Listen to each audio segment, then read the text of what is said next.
नमस्कार दोस्तों, स्वागत है आपका एमपी कंपटीशन अड्डा में। जो जैसा मैंने कहा था कि आज अपन एमपीपीएससी प्री का जो एमपीपीएससी प्री के लिए जो यूनिट फर्स्ट है उसकी जानकारी लेकर के आए कि यूनिट फर्स्ट के पूरे सिलेबस को डिकोड करने की बारी है। यूनिट सेकंड जो मध्य प्रदेश की थी उसको पूरी तरीके से अपन ने कर चुके हैं, डिकोड कर चुके हैं और बहुत अच्छी तरीके से बताया कि कौन कौन सी पढ़ना है, क्या क्या मतलब टॉपिक पढ़ना है और कौन कौन से टॉपिक नहीं पढ़ना है।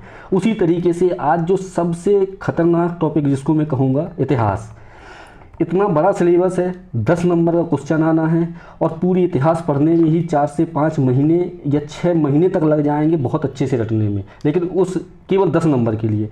आज यदि पूरी की इतिहास पढ़ोगे उसमें से आधी से ज़्यादा भूल जाएगी। तो अंत तक आप देखिएगा, आपको एक एक बात बताऊंगा कि कहाँ कहाँ से क्वेश्चन अभी तक आए हैं और उन पैटर्नों में हमेशा वहीं से ही क्वेश्चन आने की संभावना है सबसे ज़्यादा। तो चलिए, जो देख रहे हैं बहुत ध्यान के साथ लास्ट तक देखिएगा और आप खुद पुराने पेपर देखिएगा कि हाँ वहाँ से क्वेश्चन अधिकतर पूछे गए हैं कि नहीं पूछे गए हैं और यहाँ से आने की संभावना है कि नहीं संभावना है।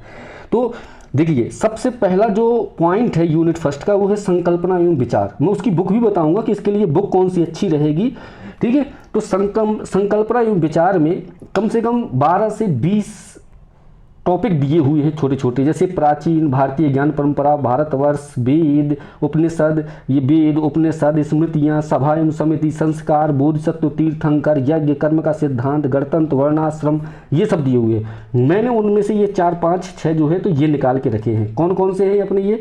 वेद, उपनिषद, स्मृतियाँ, सभा एवं समिति, संस्कार, बोधिसत्व और तीर्थंकर। देखिए, आप पुराने पेपर देखिएगा कि जो फर्स्ट बार जो 24 में सिलेबस चेंज हुआ तो पहला क्वेश्चन आया उपनिषद से, ठीक है। उपनिषद से क्या पूछा? यही रेवा नदी के बारे में पूछा कि उसका क्या नाम है। या सभा एवं समिति का आया 23 में, ठीक है। सभा एवं समिति का भी आया था एक बार कि ये जुड़वा महल को क्यों कहा जाता है, तो ये इससे आ गया। अब जो देखिए, उपनिषद से आ गया, सभा एवं समिति से आ गया। इसमें से जो एक ये है, आप यहाँ देख रहे होंगे संस्कार, संस्कार से भी क्वेश्चन बहुत अच्छे बन सकते हैं। तो जो 16 संस्कार अपने हैं, इन 16 संस्कारों को पूरी तरीके से बहुत अच्छे से कि पहला कौन सा है, दूसरा कौन सा है, तीसरा कौन सा है, इस तरीके से 16 संस्कारों को पढ़ना है। अच्छा, इनके लिए यदि बुक की बात करें तो इसको पढ़ने के लिए बुक क्या है? तो पहली बात तो देखो, महात्मा गांधी जो अपनी कोचिंग है तो उस कोचिंग के नोट्स, वो भी नोट्स निकालते हैं, उसमें बढ़िया सा दिया हुआ है संस्कार, पूरे संस्कार और ये जितना भी ये टॉपिक है बहुत अच्छी तरीके से उन्होंने लिखा है, उसको प्रिपेयर कर सकते हैं। बकाया निर्माण की आती है, उसको प्रिपेयर कर सकते हैं, ठीक है। मैंने तो महात्मा गांधी की ली थी और उससे बहुत बढ़िया तरीके से जितने भी यहाँ से क्वेश्चन आते हैं लगभग मिल गए हैं, ठीक है। और वैसे ही तो लूसेंट पढ़ ही रहे हैं तो कुछ लूसेंट से हो जाते हैं, लेकिन इनको डिटेल में जैसे संस्कार हैं तो इनको यहाँ से बुक है महात्मा गांधी की या पर्टिकुलर नोट्स आते हैं तो उसको आप प्रिपेयर कर सकते हैं, मार्केट में मिल जाएंगे, ठीक है। तो उसके लिए यहाँ से पूरी तरीके से एक एक पढ़ लेना है और इसमें ज़्यादा समय नहीं देना, बस रटना क्या क्या है, जो मैं अभी वीडियो आपको बनाऊंगा एक एक करके। जब ये यूनिट 1 जून से अपन चालू कर रहे हैं क्लासेस, तो उसमें से जैसे वेद है तो वेद में क्या पढ़ना है वो बताएंगे। उपनिषद कितने, 10 उपनिषद में से कौन कौन से अच्छे से याद करना है। स्मृतियाँ, स्मृतियों में से कौन सी स्मृति कहाँ किसने लिखी, वो कैसे याद करनी है उनको। सभा एवं समिति के बारे में 2 लाइनें हैं, वो अच्छे से याद रखनी है। संस्कार 16 के 16 संस्कार की ट्रिक मैंने बना रखी है, आपको वीडियो में बताऊंगा, जैसे ही आप वीडियो देखोगे पूरा याद हो जाएगा। तो संस्कार, ठीक है। बोधिसत्व, बोधि देखो, गौतम बुद्ध बात अलग है, गौतम बुद्ध का जीवन आप लूसेंट में पढ़ी वो बात अलग है, लेकिन बोधिसत्व तो अलग है, ठीक है। मंजूश्री ये जो आपने पढ़ा होगा तो ये एक अलग टॉपिक है, तो बोधिसत्व को पढ़ना पड़ेगा अच्छे से। तीर्थंकर लूसेंट में है, ठीक है, उनके चिन्ह ये बस याद रखने हैं। तो इस तरीके से ये पहली यूनिट बहुत ज़्यादा नहीं है, 1 नंबर की है, तो इसको 1 नंबर के ही हिसाब से जो सबसे इंपॉर्टेंट चीज़ें हैं वो अपन आगे वीडियो में पढ़ेंगे। और आप घर में तैयारी कर रहे हैं तो एक बुक ले लीजिए, साथ में वीडियो देखते जाइए, तो आपके पहले यूनिट का 1 नंबर जो सबसे टफ मानी जाती है वो बहुत अच्छी तरीके से कवर हो जाएगी। चलिए, अब यहाँ पर जो पहला पॉइंट है वो संकल्पना विचार हो गया। अब ये यहाँ आ गया प्राचीन, मध्यकालीन और आधुनिक। ये पूरा का पूरा जो इतिहास है पूरा इन्होंने यहाँ लिख दिया है कि भैया इससे हम आपके प्राचीन, मध्यकालीन और आधुनिक से बकाया क्वेश्चन हम पूछेंगे पूरे, ठीक है। मतलब लगभग मान लो 9 क्वेश्चन यहाँ से और 1 क्वेश्चन यहाँ से आने हैं, ठीक है। कला और संस्कृत भी है। तो इसके लिए क्या रणनीति होनी चाहिए कि प्राचीन, मध्यकालीन और आधुनिक भारत किस तरीके से पढ़ें कि लगभग देखो 10 के 10 तो यहाँ मुश्किल है, लेकिन लगभग 7 से 8 क्वेश्चन अपने सही हो जाएं। ठीक है, तो पहले क्वेश्चन के लिए तो मैंने बता दिया, अब इनके लिए बता रहा हूँ कि किस तरीके से इनको देखना है। ठीक है, देखिए जो प्राचीन भारत है अपना, ठीक है, प्राचीन भारत के लिए पहले तो लूसेंट प्रेफर करनी है, सबसे इम्पोर्टेंट। ठीक है, बुक में देखा जाए। दूसरा इसमें प्रेफर करनी है घटना चक्र के ऑब्जेक्टिव लगाने हैं। ठीक है, प्राचीन भारत के। अब इसमें क्या करना है, अब सबसे इंपॉर्टेंट बात यहाँ जो बताना चाहता हूँ, लूसेंट ऐसी पढ़नेंगे, इनको इसको बिल्कुल नहीं रटना, एक दिन में 5 पेज इस तरीके से इसको सीधा पढ़ रहे हैं। घटना चक्र में बिल्कुल नहीं रटना, एक दिन में 10 पेज या 5 पेज इस तरीके से सीधा क्वेश्चन आंसर लगाते चला जाना है। अब इसमें से प्राचीन भारत में से निकालना है कि अपन को पढ़ना क्या है, वो मैं बता दे रहा हूँ। जो रटने वाले, जिसमें ज़्यादा मेहनत करनी है, जिनको डेली रिवाइज करना है, अच्छे से रटना है, जो मैं वीडियो में केवल नोट्स से ही मैं पढ़ाने वाला हूँ, कोई उस तरीके से नहीं पढ़ाएंगे कि सीधा नोट्स जो मैंने बना रखे हैं उन्हीं नोट्स को ला करके आपके सामने और यही के यही याद किए जाएंगे। तो चलिए देखिए, पहली बात तो आप ये अच्छे समझ लीजिए कि क्या क्या चीज़ें पढ़नी है। इसमें मैंने यहाँ पर क्लियर करके रखा है। देखो इन्होंने यहाँ लिख दिया है कि प्राचीन, मध्यकालीन मतलब कुल मिला के यहाँ इतिहास की प्रमुख विशेषताएँ लिख दी, घटनाएँ, सामाजिक, आर्थिक, प्रशासनिक व्यवस्था, कला, संस्कृति, धार्मिक सुधार आंदोलन, भारत का एकीकरण, पुनर्गठन, इतना ही पढ़ना है। तो अपन को शुरुआत क्या करनी है, हम लोगों को सबसे पहले जितने भी राजवंश हैं, चाहे वो प्राचीन से लेकर के और आधुनिक तक के जो कुछ है, जैसे किस वंश की किसने स्थापना की है, महात्मा गांधी जी ने किसकी स्थापना की, वो पटेल जी ने किसकी स्थापना की, वो जो भी स्थापना वाला है, सबसे पहले तो अपन उसकी एक लिस्ट बनानी है। सीधे सीधे नोट्स की एक लिस्ट बनाइए, ऐसे करके सीधे लिस्ट। केवल यहाँ ऊपर लिखिए, ऊपर लिखना है स्थापना। क्या लिखना है? स्थापना।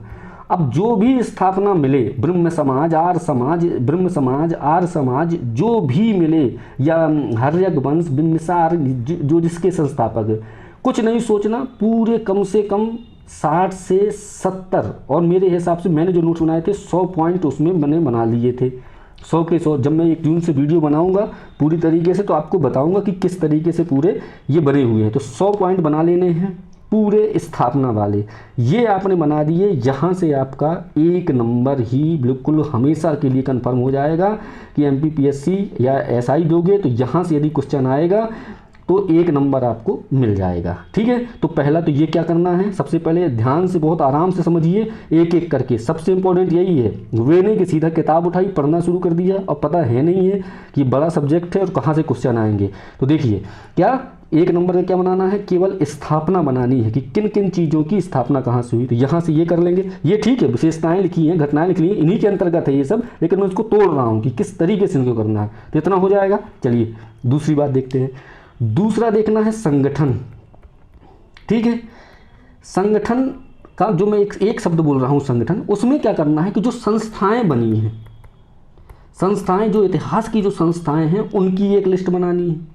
इस तरीके से उनकी एक लिस्ट बनाएंगे। संस्थाओं में क्या मैं कह रहा हूँ, जैसे मैंने पहले बताया कि स्थापना, संस्थाएं या संगठन, मैं इनको तोड़ इसलिए रहा हूँ क्योंकि संगठन वहाँ इसलिए मैंने बोला कि स्थापना, क्योंकि उसमें आर्य, ब्रह्म समाज, उसको भी आप कहोगे संगठन, तो वो भी है, लेकिन यहाँ थोड़ा सा अलग करना है क्योंकि वो एक संस्था है, उस तरीके से उन्होंने काम किया। अब अपन संगठन में क्या कर रहे हैं, संगठनों में क्या लिखना है। देखिए जैसे यहाँ पर संगठन की यदि बात की जाए तो संगठन में मुख्य रूप से जो संगठन बने थे, कौन कौन से संगठन थे अपने, जैसे आपने ये देखा होगा कि मंत्रिमंडल था, मौर्य साम्राज्य का मंत्रिमंडल। ठीक है,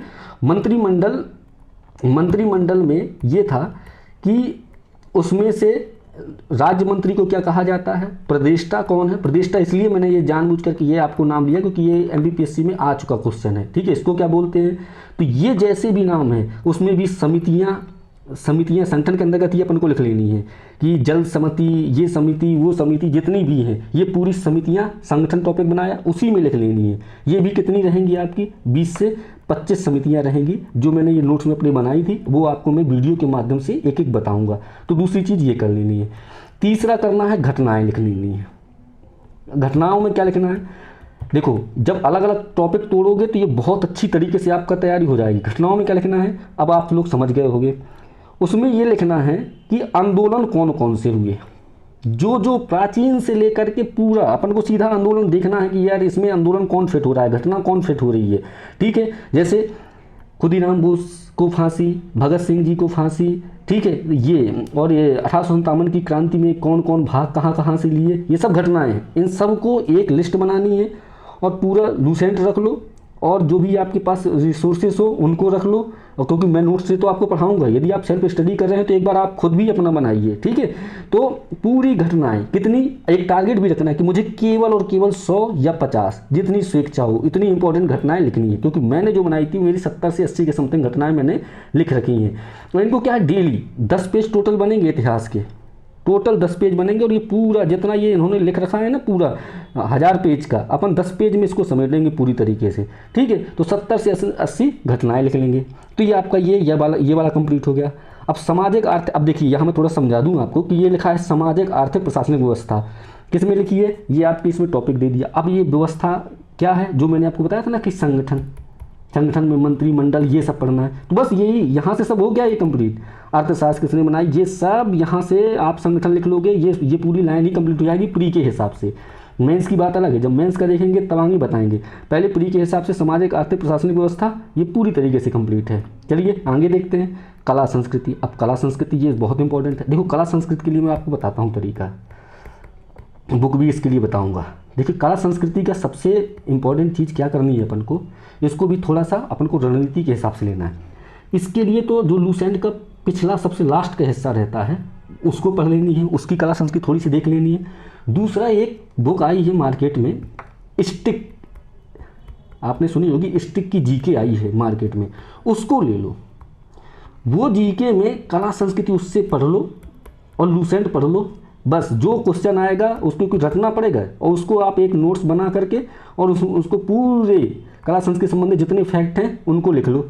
टारगेट बना के चलना है 75 से 80, बस इससे ज़्यादा नहीं लिखना, क्योंकि अभी टाइम है प्री का, तो आराम से 75 से 80 लिख जाएंगे और 2-4 महीने में याद भी जाएंगे जब तक ये आएगा। ठीक है, तो ये आपकी कला संस्कृति पूरी कंप्लीट हो जाएगी, क्योंकि इसमें कुछ पढ़ने का नहीं, सीधा रटने वाला सिस्टम है, व्यवस्था ही ऐसी है, रटनी पड़ेगा। चलिए अगला देखते हैं। अगला क्या है, धार्मिक सुधार आंदोलन। देखो मैंने पहले ही आपको संस्थाएं लिखवा दी थी, पहले बताया था ना संस्थाएं, तो संस्थाएं इसी के अंतर्गत अपन ने पहले ही लिख लिया पूरा। आर्य समाज, ये समाज जितने भी हैं सब अपन ने पहले लिख लिया, तो अपना ये भी कंप्लीट हो गया। अब यहाँ एक टॉपिक इन्होंने लिख रखा है, भारत का एकीकरण एवं पुनर्गठन। देखो भारत का एकीकरण और पुनर्गठन में क्या है कि कुछ कुल मिला के क्या है, मध्य प्रदेश का पुनर्गठन जो अपन पढ़ेंगे उसको देख लेना है। ठीक है, और साथ में देखना क्या है कि भारत का जो एकीकरण हुआ, कितनी रियासतें थी, कितनी रियासतें, कैसे इनका पूरी की पूरी रियासतें जो एकीकृत की गई। ठीक, कौन कौन सी रियासतें इकट्ठी नहीं, एकीकृत नहीं हुई। अब इसमें सबसे इम्पोर्टेंट मैं आपको बता रहा हूँ क्या है, और जो 15 महिलाएं हैं, ठीक है, उनको ज़रूर याद कर लेना, भले ही वो संविधान का पार्ट है, एनीमे स्क्रीन, ठीक है, और ये विजया लक्ष्मी पंडित, वो थोड़ा सा याद कर लेना, क्योंकि उसमें ये हो जाएगा कि कौन सी महिला जब ये रियासतों का एकीकरण हो रहा था उसमें से ये संविधान बन रहा था शामिल नहीं, थोड़ा सा ये इसी से रिलेटेड हो जाता है तो मिक्स हो जाएगा, तो थोड़ा सा उसको देख लेना। और रियासतों का एकीकरण यहाँ से यही क्वेश्चन आएगा। और दूसरा मैं बता रहा हूँ एक और इसमें पढ़ना है, जितने भी राज्य शुरुआत में बने हैं उनकी स्थापना। लूसेंट में बढ़िया लिस्ट बनी हुई है, आप बना लो, और बढ़िया उसकी ट्रिक मैंने बना रखी है, तो मैं जैसे वीडियो बनाऊंगा तो उसको ट्रिक के साथ में आपको 3 से 4 मिनट में पूरी स्थापना याद हो जाएगी, तो वो याद कर लेना है। ये यहाँ से भी अपन फ्री हो गए। अब आप बताओ 10-12 मिनट में आपको जितना भी ये सिलेबस है, ठीक है, जितना भी सिलेबस है, अब आप खुद सोचोगे कि 10 से 12 पेज में हो जाएगा।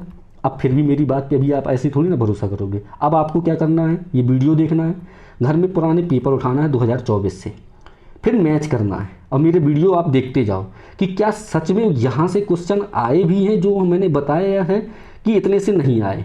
यहाँ से एक्स्ट्रा एक क्वेश्चन आपको मिलेगा जो मैं खुद बता दे रहा हूँ कि जो गवर्नर जनरल है वहाँ से क्वेश्चन एक मिल जाएगा, जो पिछली बार बहुत विवादों में रहा। तो देखो उनका सीधी सी बात है कि भाई जब ये सब पढ़ लोगे आप, अब थोड़ा बहुत लूसेंट मैंने पहले बता दी पढ़ लोगे, तो गवर्नर जनरल का क्या है, या तो उनको रट लो, और नहीं रटोगे तो वहाँ से क्या है, कुछ जो पहले की घटनाएं हैं अपनी वही इन गवर्नर जनरलों के समय हुई हैं, तो 7-8 गवर्नर जनरल जो इंपॉर्टेंट है, जो मैं आपको वीडियो में पढ़ाऊंगा 1 जून के बाद से, बस उनको याद कर लेना है, तो वहाँ से ही कंप्लीट। इस तरीके से जो MPPSC की प्री की जो इतिहास है वैसे कंप्लीट करनी है, ठीक है। अब इसके बाद देखो मैंने आपको रणनीति बता दी, घटना चक्र भी बताई और लूसेंट भी बताई, और फिर करना क्या है, PYQ तो अपना जो यदि प्री निकालना है तो ये तो करना ही पड़ेगा और मॉक टेस्ट देना पड़ेगा, तो ये यहाँ तक आपको कंप्लीट करना है। तो धन्यवाद, मिलते हैं अगले वीडियो में, और अपने चैनल को लाइक सब्सक्राइब जरूर करें ताकि आपको अब जो यूनिट 3 भूगोल की आने वाली है वो आपको बहुत अच्छी तरीके से मैं उसको भी बताऊंगा कि पर्वत, पहाड़ियाँ, पठार, नदियाँ, झीलें किस तरीके से कौन कौन से याद करनी है। तो यदि तैयारी सीरियस रूप से कर रहे हैं तो ज़रूर इसको लाइक सब्सक्राइब करें ताकि पूरा फ्री बैच ही रहेगा, और जब आप पुराने पेपर देखोगे, मैच करोगे, पढ़ाई करोगे तो वैसे ही समझ में आ जाएगा कि वीडियो है इंपॉर्टेंट कि नहीं है। धन्यवाद, मिलते हैं अगले वीडियो।